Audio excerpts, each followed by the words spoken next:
नमस्कार, मी प्रमिला किचनमध्ये आपलं मनापासून खूप खूप स्वागत करत आहे। तर आज आपण तिळगुळाचे लाडू बनवणार आहे। त्याच्यासाठी लागणारे साहित्य पाहूया।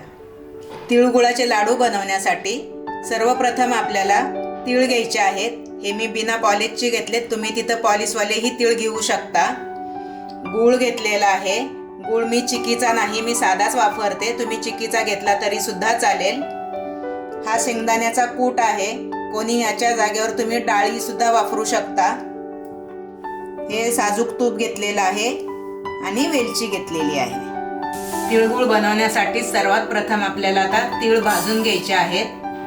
मी एका कढईमध्ये तीळ घातलेत। मंद आचेवरती एक 5 मिनिटासाठी आपण हे तीळ भाजून घेणार आहोत। हे सारखे ढवळत राहा, म्हणजे तीळ खाली लागणार नाहीत आणि आतून छान भाजले पण जातील। पहा, मकर संक्रांत आली की तिळाची का आठवण होते, तर मकर संक्रांतीच्या वेळामध्ये थंडी असते आणि तीळ हे गरम आहेत, म्हणून मकर संक्रांतीच्या वेळेसच आपण तिळाचे बरेचसे प्रकार करून खाल्ले जातात। पहा, आता 5 मिनिटं झालेली आहेत। मंद आचेवरती आपण छान असे भाजून घेतलेले तीळ मी एका भांड्यामध्ये काढून घेते।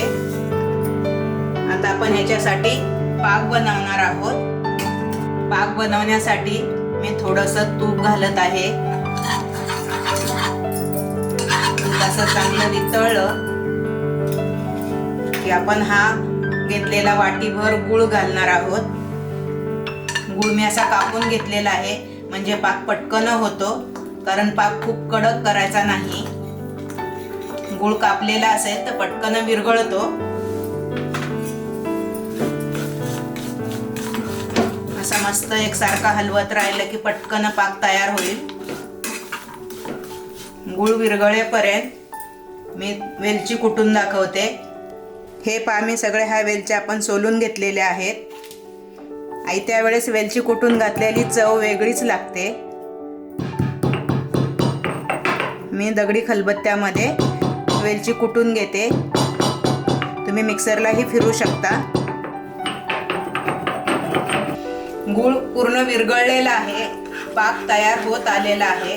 तर तुम्ही कसा बघणार तो पाक तयार आहे का काय, तर असं एका वाटीमध्ये पाणी घ्या, त्याच्यामध्ये अशी 2 थेंब टाका आणि ह्या 2 थेंबाची अशी जर गोळी तयार झाली तर आपला पाक तयार झालाय हे समजायचं आहे। पहा, छान पाक तयार झालेला आहे। आता आपण ह्याच्यामध्ये भाजलेले तीळ घालणार आहोत, कारण पाक खूप कडक नाही करायचा, लाडू कडक होतात। मी आता हे भाजलेले तीळ घालत आहे।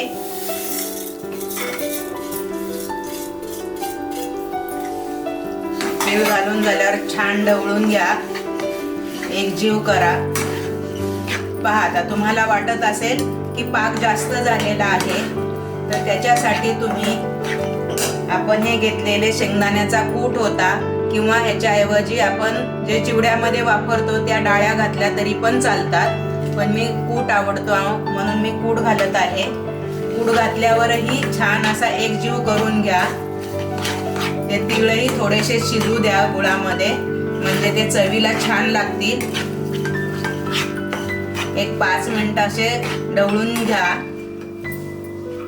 आपण वेलची पूड घेतली होती ती पण घाला, वेलचीने चवही छान लागते। पहा, आता आपण पाकामध्ये जे तीळ घातले होते ते पण छान शिजलेले आहेत। आता आपलं हे सारण तयार आहे। थोडंसं गार झालं की आपण त्याचे लाडू वळूया। पहा, आता आपलं हे तिळाचं मिश्रण थंड झालेलं आहे। पहा, छान एकजीव झालेला आहे। थोडंसं गरम आहे तोपर्यंतच आपल्याला लाडू वळवायचे आहेत, एकदम थंड झाल्यावरही लाडू वळणार नाहीत। आता मी तुम्हाला सगळे लाडू वळून दाखवत आहे। पहा, या बघा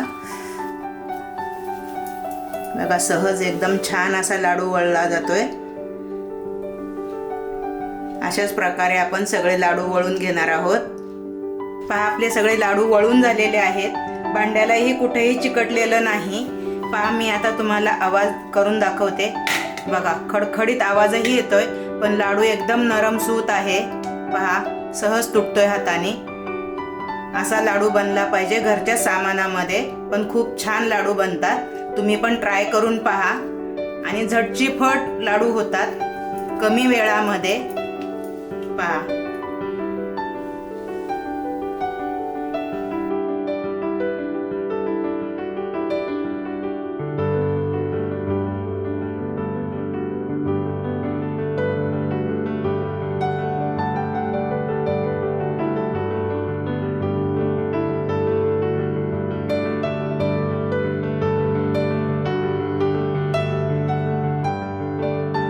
तर माझी ही रेसिपी तुम्हाला कशी वाटली हे तुम्ही मला कमेंट करून कळवा.